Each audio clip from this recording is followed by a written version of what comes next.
Hello everyone, and welcome back to the British Accent Podcast. I'm Robert, and I'm thrilled to have you here for our fourth episode. In this podcast, we explore fascinating topics in a way that's engaging and easy to understand, perfect for English learners looking to improve their listening skills. In our last episode, we took a journey through world tourism, comparing some of the most beautiful travel destinations. This time, we're diving into something truly special. The history of music, from the ancient melodies of Egypt and the Middle East to the grand orchestras of the modern world, will explore how music has shaped human culture. Later in the episode, we'll have our usual segments, Cinema Talks, Words of Wisdom, and Curious Minds, the Science Corner, plus we'll answer some of your questions from last time. So, sit back, relax, and let's get started.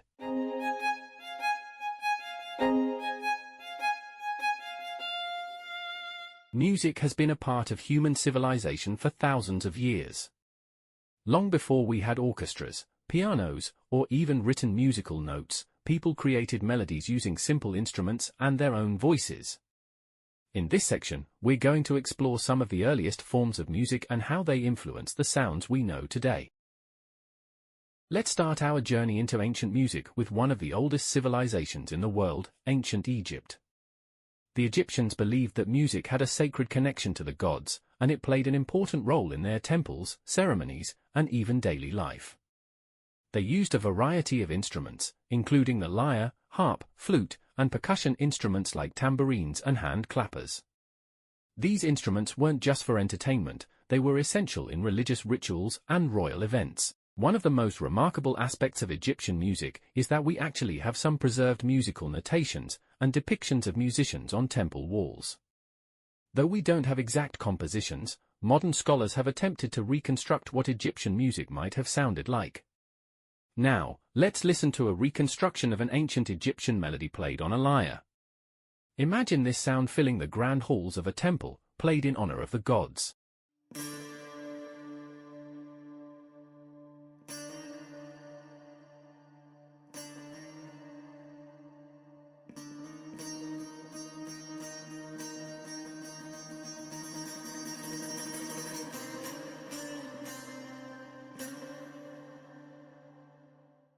Ancient Egypt's musical legacy didn't just disappear, it evolved and spread across neighboring cultures.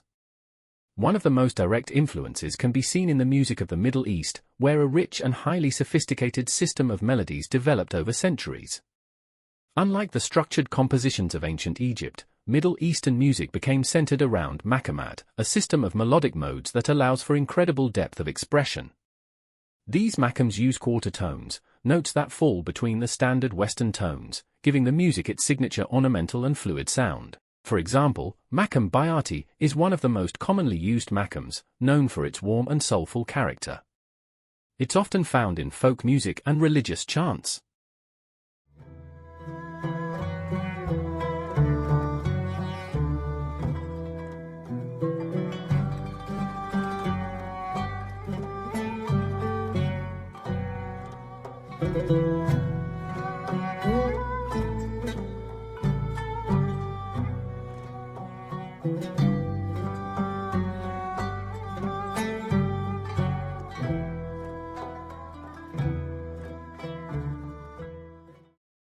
On the other hand, Maqam Hijaz carries a mystical, almost dramatic feeling. Many recognize it as that sound of the Middle East, as it's widely used in classical Arabic, Turkish, and even Andalusian music.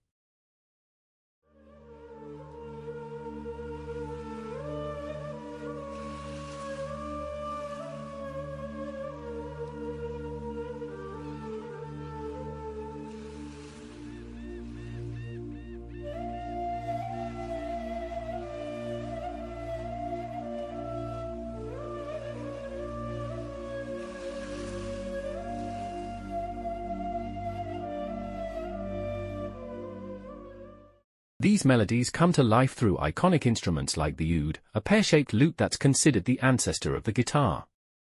Then there's the kanan, a delicate zither with a shimmering, cascading sound. And of course, the ney, a simple yet expressive flute that adds a breathy, meditative quality to Middle Eastern music. To get a sense of how all of these elements come together, let's listen to a short excerpt featuring the oud and canon.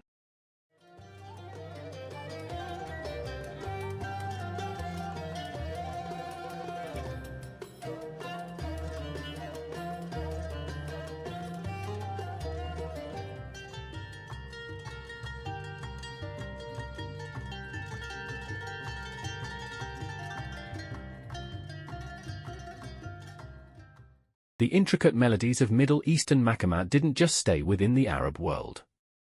They had a significant influence on the musical traditions of the Byzantine Empire and ancient Greece. In fact, if you listen closely to Byzantine chant, you'll notice a deep connection to the maqam system, especially in the way the melodies flow and develop. Byzantine music, which emerged as the sacred music of the Eastern Orthodox Church, was entirely vocal, using no instruments. Instead, it relied on highly ornamented melodies, sung in a monophonic style, meaning one melodic line without harmony. A perfect example of this is the Byzantine Keklegeria hymn, which showcases long, flowing phrases with an almost meditative quality.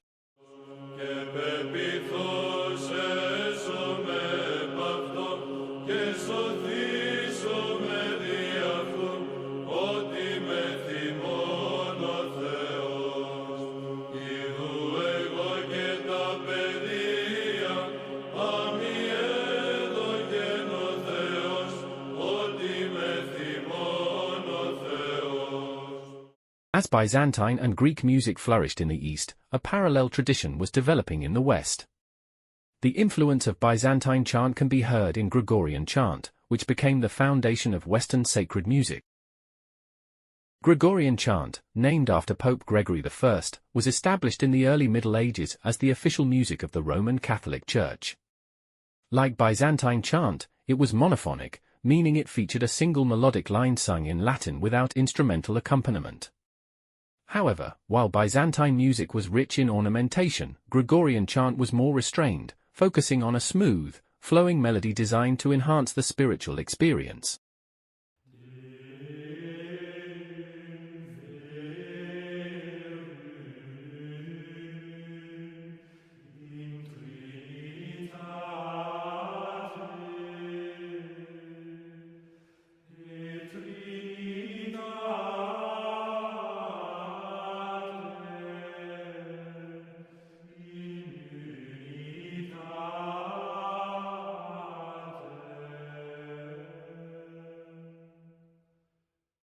As time passed, Western music evolved beyond monophonic chant.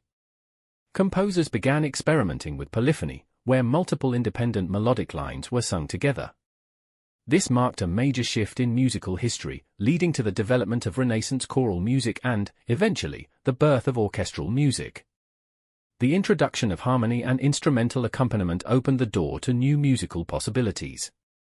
Composers such as Johann Sebastian Bach and Wolfgang Amadeus Mozart built upon these foundations, creating complex compositions that defined Baroque and classical music. One of the most iconic moments in early orchestral music is the Ninth Beethoven Symphony, which introduced a full choir into the symphonic form, blending vocal and instrumental music in a way that had never been done before.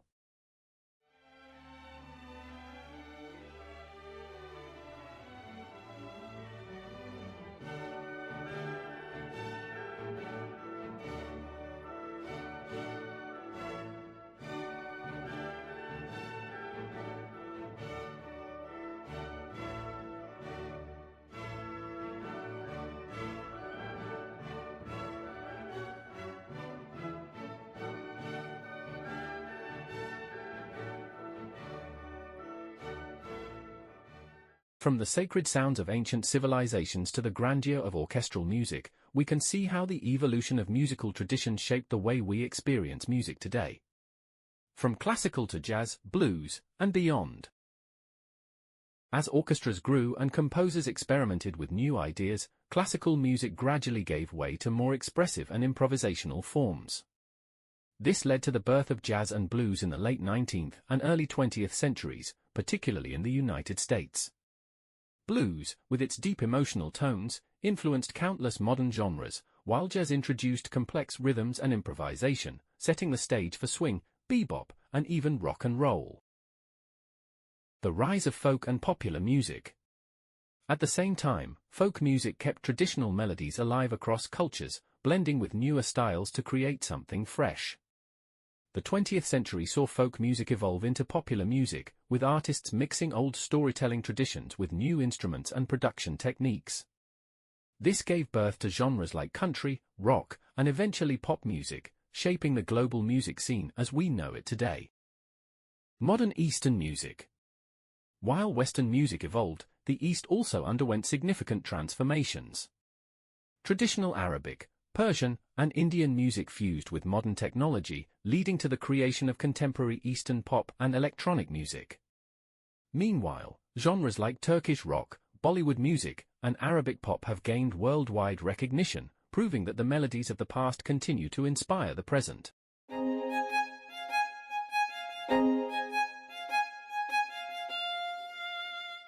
Wow! That was long. Sophie, what do you think? Oh, Robert.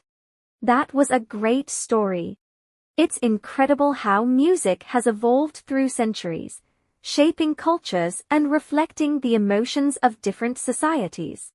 What I find truly fascinating is how, despite all these changes, music has always had one purpose: to connect people. Think about ancient times. Music wasn't just for entertainment. It was a way of communicating, of expressing identity, even a way of worship.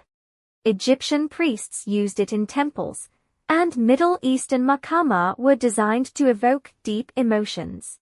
And now, even in modern times, music continues to be a powerful tool for storytelling and emotional connection. Another thing that stood out to me is how music keeps reinventing itself. We started with classical orchestras, but then came jazz, then rock, then electronic music, and each time, people thought, this is the peak of music evolution. But somehow, it just keeps going. Just look at the rise of AI-generated music today. It makes me wonder, what's next? Will we reach a point where music is created entirely by computers? Or will human creativity always be at the heart of it? And of course, let's not forget how music brings cultures together. You mentioned Eastern and Western influences, and I think that's really important.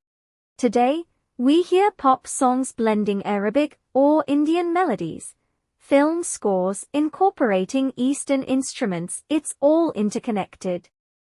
Music has gone from something local and traditional to something truly global. Maybe that's the most beautiful part of its evolution. It's no longer limited by geography or culture. But what about you, Robert? After diving into this long history of music, do you think there's one era or style that stands out as the most impactful? I love Eastern music. It's so rich and complex, and that complexity is what makes it great. The depth of maqamat, the intricate melodies, the emotion behind every note, it's just something special. There's nothing quite like it. But of course, music is personal. Everyone connects with different styles in their own way. So, what about you, our listeners? Which type of music do you love the most? Do you prefer the structured elegance of Western classical music or the deep emotional layers of Eastern music? Let us know in the comments.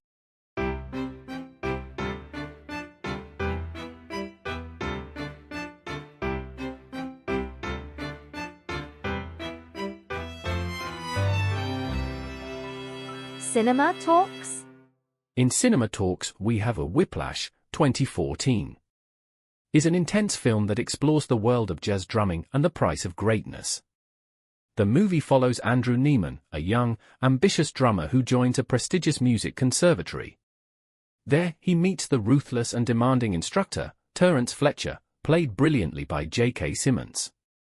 But this isn't just a film about music, it's about passion, sacrifice, and pushing beyond limits.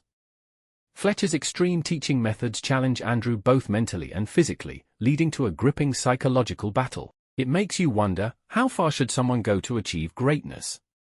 The movie stands out with its electrifying drumming sequences, powerful performances, and an unforgettable final scene. If you love music and stories of perseverance, Whiplash is a must-watch. Now, Sophie, what's your pick for this week?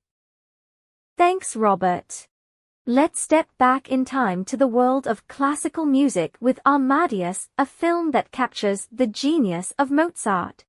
Unlike many traditional biopics, this movie is told from the perspective of Antonio Salieri, a court composer who is both in awe of and jealous of Mozart's talent. The film beautifully blends history and fiction, showing Mozart as a free-spirited, sometimes childish, but undeniably brilliant composer. The rivalry between him and Salieri is gripping, especially because Salieri recognizes Mozart's genius but can't match it himself. It raises a fascinating question. What happens when you dedicate your life to something, only to realize someone else does it effortlessly? Amadeus is visually stunning, filled with powerful music, and has one of the most emotionally intense endings in film history. If you love classical music or stories of ambition and jealousy, you'll love this one.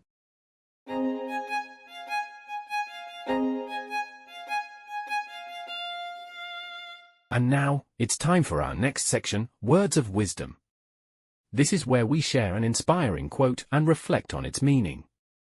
Today's quote comes from the legendary composer Ludwig van Beethoven. He once said, "Music is a higher revelation than all wisdom and philosophy."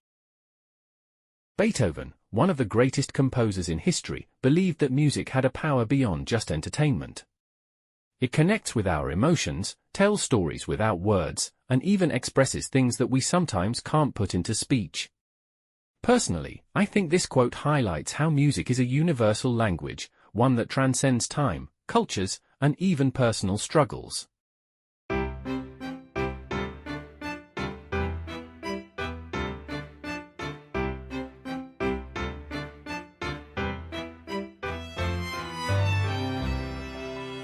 Curious Minds. The Science Corner. And now, it's time for Curious Minds, the Science Corner, where we dive into a fascinating topic from the world of science. Since we've been talking about music today, I thought, why not explore the science of sound and how music affects the brain? Music isn't just something we listen to for fun, it actually has a deep impact on our brains. Studies have shown that listening to music can improve memory, boost mood, and even help with learning. In fact, there's something called the Mozart effect, which suggests that listening to classical music may temporarily enhance cognitive function. And here's something even more interesting, our brains actually synchronize with the rhythm of music. This is why certain beats make us want to dance, and why music can help us focus or relax, depending on the tempo. Even animals respond to music. Scientists have observed that some species, like birds and whales, use rhythm and melody in their communication. And did you know that cows actually produce more milk when they listen to calming music? So, Sophie, have you ever experienced how music changes your mood or helps you concentrate? Oh yes, I find that when I listen to classical or instrumental music, I can focus much better on my work. And when I need energy, something upbeat really helps. It's amazing how music can affect us on such a deep level. It's like a natural brain hack. So, next time you need to concentrate or just boost your mood, put on some music, it might just do the trick.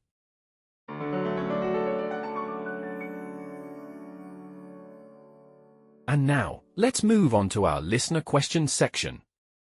As always, we take questions from our amazing listeners and answer them right here on the podcast. We're going to take questions from our last episode, which was all about tourism and travel. We got some really interesting ones. Let's dive in. Question 1. What are some of the most budget-friendly countries to travel to in 2025? Great question. Traveling on a budget is something a lot of people think about. Some of the most affordable travel destinations right now include Vietnam, Indonesia, Mexico, and Portugal. These countries offer stunning landscapes, rich culture, and amazing food without breaking the bank.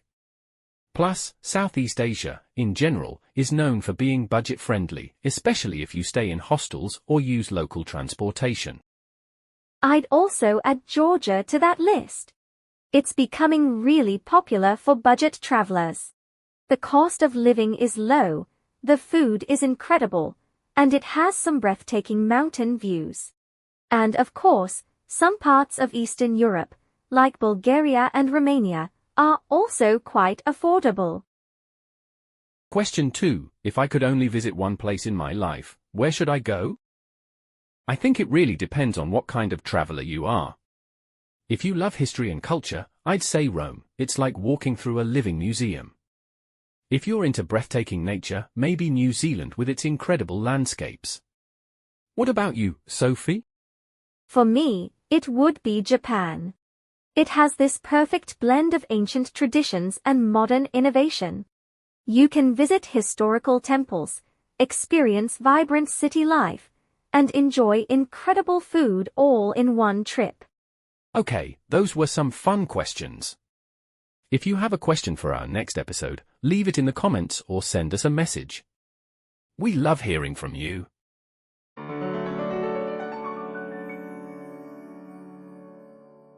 And that brings us to the end of this episode of British Accent Podcast.